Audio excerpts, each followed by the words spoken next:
बिल्कुल मानसी, बाजार की अगर बात करें, आपने सही कहा। निफ्टी बैंक ही एकमात्र चीज़ आज दिख रही है जहां पर थोड़ी सी राहत की खबर है, और उसकी वजह यह है कि एचडीएफसी बैंक लगातार चल रहा है। 7 अक्टूबर से अगर हम एचडीएफसी बैंक को देखेंगे तो करीब करीब 8 से 10% के आसपास की तेजी आ चुकी है। लेकिन सवाल यह है कि क्या 1800 का जो हर्डल है निफ्टी बैंक पार करेगा? अदरवाइज बाजार के लिए ना, बाजार अब यहां थमेगा या और नीचेगा, वो एक प्रश्न तो है। लेकिन बड़ा सवाल यह है कि ट्रिगर्स क्या हैं, क्योंकि अच्छे ट्रिगर्स का भाव है। बाजार के लिए ऐसी कोई खबर नहीं आ रही है जो उत्साह भरने काम करे। एफआईज की बिकवाली लगातार चल रही है।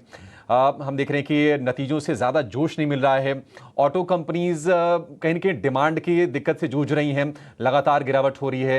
एफएमसीजी की बात करें, वहाँ पर मार्जिन वाला प्रेशर है, वॉल्यूम की दिक्कतें वहाँ पर चल रही हैं।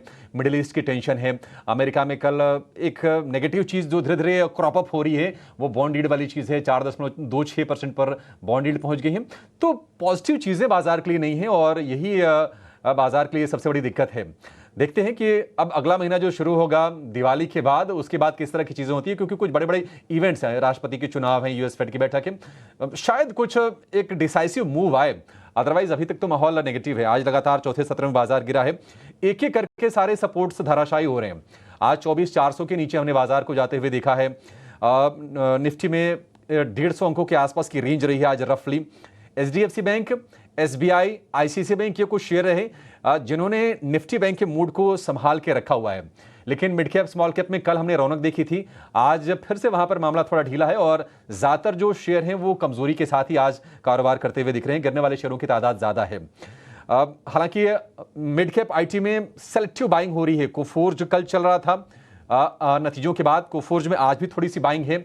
इसके अलावा साइंट में आज हम थोड़ी तेजी देख रहे हैं। और ये कुछ कुछ शेयर्स हैं जहां पर आज हम देख रहे हैं कि नतीजों का एक्शन है। वो आपके सामने है। पिरामल फार्मा, एस्टर डीएम हो गया, नवीन फ्लोरिन हो गया। कुछ शेयर आज नतीजों के दम पर जबरदस्त चाल दिखा रहे हैं। तो नतीजे जहां पर अच्छे आ रहे हैं तो ऐसा नहीं है कि बाजार मतलब उनको डिस्काउंट कर दे रहा है। बाजार उनको रिवॉर्ड कर रहा है। लेकिन जहां पर थोड़े से भी कमजोर आ रहे हैं ना, बाजार पनिशमेंट उसके मुकाबले बड़ा सीवियर दे रहा है। ये चीज बाजार में देखने को जरूर मिल रही है। देखते हैं कि अब 1 घंटे का सत्र किस तरह का बीतता है। लेकिन ऐसा नहीं है, कोई राहत की चीज नजर नहीं आ रही है। तमाम एक्सपर्ट्स कह रहे हैं कि 24,300 पर बाजार सपोर्ट लेगा। लेकिन अगर 24,300 अगर टूटता है तो शायद 24,000 के टूटने के भी खतरे फिर बढ़ जाएंगे। अपने एक्सपर्ट को सीधे जोड़ते हैं और उन्हीं से समझते हैं कि बाजार में आपकी रणनीति अगले 1 घंटे के लिए, यानी कि आखिरी घंटे के लिए क्या होना चाहिए। हमारे साथ हैं सुमित मूलचंदानी हैं, अक्षय भागवत हैं, और थोड़ी देर में शाहिना मुकादम भी जुड़ जाएंगी ये फंडामेंटल एनालिसिस करने के लिए। अक्षय जी, आपसे पहले शुरुआत करेंगे। नमस्कार, बताइए बाजार क्या आपको लगता है कि सपोर्ट्स के आसपास है या फिर टेंशन अभी कायम है, और ये सेल ऑन राइज वाला ही बाजार अभी भी है? Good afternoon Abhishek ji. तो सेल ऑन राइज या sell on current market price वाला ही बाजार है। एक बहुत नेगेटिव डेवलपमेंट हुआ है 2 दिन पहले। एक हेड एंड शोल्डर का बेरिश डेवलपमेंट हमने देखा है।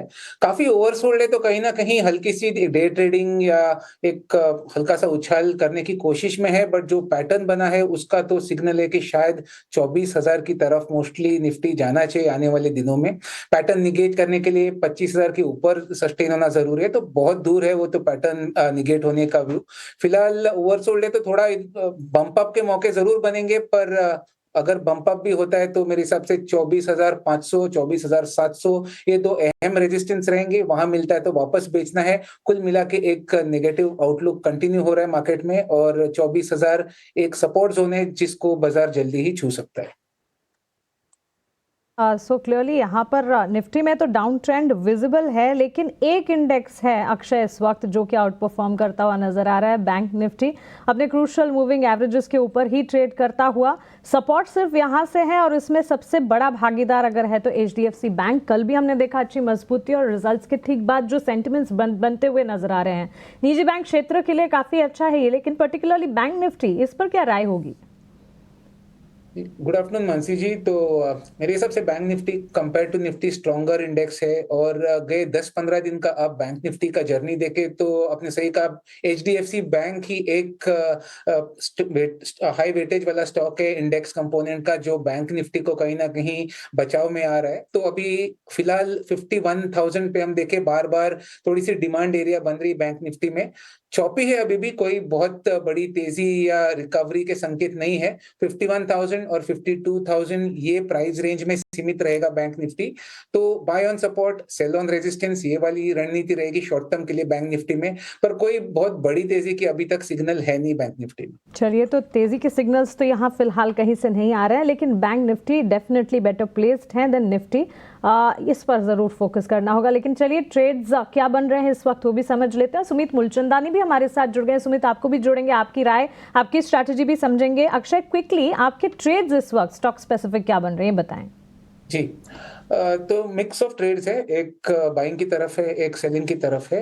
तो जो बाय की तरफ है वो जिंदाल स्टील एंड पावर है। बाय रिकमेंडेशन है क्योंकि स्टॉक ने एक सपोर्ट एरिया टेस्ट करा है, बहुत ही पोजीशनल लेवल पे अहम स्तर है 900 का, और यहाँ से एक छोटी सी ट्रेडिंग रिकवरी या पुल बैक एक्सपेक्ट कर सकते हैं, जिसके चलते 972 और 987 ये दो टारगेट एरिया जल्दी आपको जिंदाल स्टील में मिलेंगे, ऐसा मेरा मानना है। ट्रेड में रिस्क मैनेजमेंट के तौर पर 892 का स्टॉप लॉस बनाए। दूसरा ट्रेड है मारुति, ऑटो क्षेत्र से है, जिसने एक बेरिश ब्रेकडाउन का कंफर्मेशन दिया है। तो एक नेगेटिव डेवलपमेंट है, 12,000 का ब्रेकडाउन आज हमने देखा है, और इसके चलते आपको जल्दी स्टॉक में 11232 और 11129 ये दो डाउनसाइड टारगेट आते हुए दिखेंगे। इस पे आप 12,030 12034 का स्टॉप लॉस शॉर्ट पोजीशन में मारुति में बना के चले।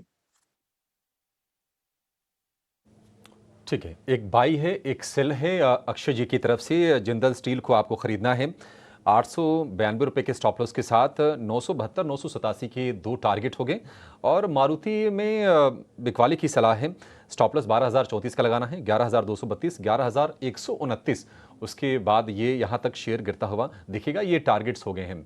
हम देख रहे हैं कि ऑटो स्टॉक्स में लगातार प्रेशर बना हुआ है, चाहे 4 व्हीलर हो या फिर 2 व्हीलर हो या फिर ट्रैक्टर वाली कंपनीज हो, लगातार गिरावट का शिकार हो रही है। वैसे एस्कॉर्ट्स के लिए थोड़ी सी नेगेटिव न्यूज़ आई है, उसके चलते वहाँ पर दबाव हमें देखने को मिल रहा है।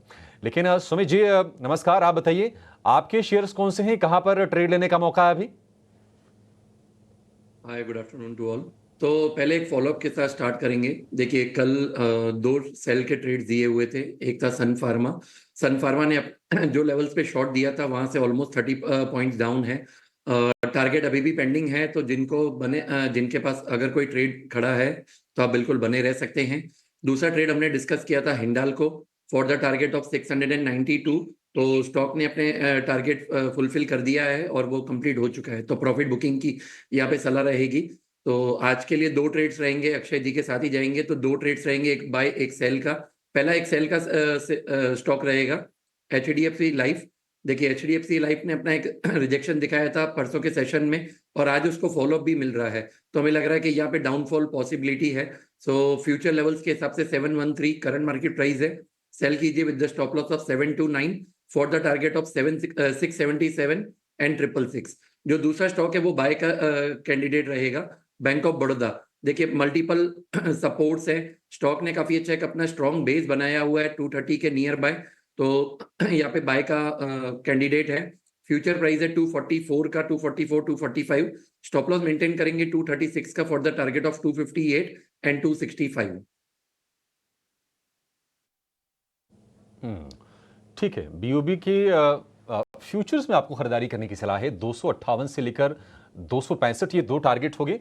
236 रुपए का स्टॉप लॉस। तो आपको बता दें कि परसों बहुत जोर से गिरा था बीओबी का शेयर, यानी कि बैंक ऑफ बड़ौदा का शेयर, और आज हम 2 दिनों में देख रहे हैं, कल और आज में पूरी की पूरी भरपाई उस गिरावट की बीओबी के शेयर ने कर ली है। 3% के आसपास की तेजी फिलहाल हम शेयर में देख रहे हैं। और सेल का जो कॉल है वो है HDFC लाइफ को लेकर। इसमें जो टारगेट होंगे 677 और 666 रुपए के बन रहे हैं। स्टॉप लॉस 729 रुपए का हम इसमें लगाने की सलाह दे रहे हैं सुमित जी। लेकिन एक शेयर जिस पर मतलब बाजार की चाल भी निर्भर करती है और कहीं ना कहीं निवेशकों का सेंटिमेंट भी उस पर टिका होता है, वो है HDFC बैंक का। आज हमने ठीक ठाक शुरुआत देखी, हालांकि ऊपरी स्तरों से थोड़ी सी नरमी जरूर आई है, लेकिन लगातार मोमेंटम इसमें बिल्ड हो रहा है। 1750 रुपए के आसपास के भाव हैं HDFC बैंक के। अक्षय जी, जरा आप चेक करके बताइए। अब लोगों के मन में सवाल यह है कि जो पिछला हाई था 1794 का, क्या उसको क्रॉस करेगा? क्योंकि ऐसा 2 बार हो गया कि वहां तक शेयर गया और फिर घूम फिर के 1600 रुपए 1650 की रेंज में चला जाता है। इस बार क्या लग रहा है आपको? जी काफी स्ट्रॉन्ग रेजिस्टेंस है मल्टीपल टाइम्स 1780 1800 का जो जोन है वहां पे हमने रेजिस्टेंस फेस करा है और उसके बाद काफी सिग्निफिकेंट डाउनसाइड देखी एचडीएफसी बैंक में और जिस तरीके का बाजार ट्रेड हो रहा है चांसेस ज्यादा है कि जिन्होंने ये लिया हुआ है जिनके पास है वो अपना मुनाफा एक बार बांधना पसंद करेंगे रेजिस्टेंस एरिया में। तो वन वे रेजिस्टेंस ब्रेक का तो मेरा एक्सपेक्टेशन है नहीं। शॉर्ट टर्म में वापस थोड़ी सी जो है नरमी हमको रेजिस्टेंस एरिया से वापस देखने को मिल सकती है जिसके चलते 1720 या 1700 का डाउनसाइड एचडीएफसी बैंक छू सकता है। तो मुनाफा बांध ले ट्रेडिंग के पोजीशंस में ये राय रहेगी एचडीएफसी बैंक।